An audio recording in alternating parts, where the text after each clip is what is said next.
ফল খাওয়ার উপকারিতা অনেক বেশি এবং আমাদের স্বাস্থ্যর জন্য অত্যন্ত গুরুত্বপূর্ণ।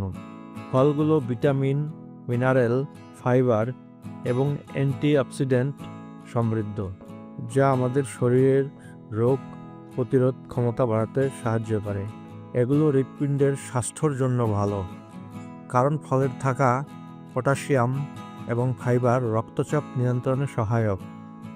এছাড়াও ফল খাওয়ার ফলে পাচনতন্ত্রের কাজ সহজ হয়, কারণ ফলের ফাইবার পাচন প্রক্রিয়াকে সুগম করে এবং কোষ্ঠকাঠিন্য দূর করে। ফলের অ্যান্টিঅক্সিডেন্ট শরীরের ক্ষতিকর উপাদানগুলো নিরসন করে এবং ত্বক ও চুলের স্বাস্থ্য ভালো রাখে। প্রতিদিন ফল খাওয়ার মাধ্যমে শরীরে শক্তি বৃদ্ধি পায়, মনোযোগ বৃদ্ধি পায় এবং সারাদিনের ক্লান্তি দূর হয়।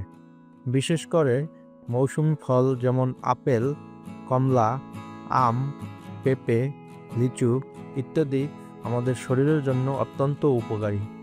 ফলে আমাদের উচিত প্রতিদিন ফল খাওয়ার অভ্যাসে পরিণত করা, যাতে শারীরিক ও মানসিক স্বাস্থ্য ভালো থাকে।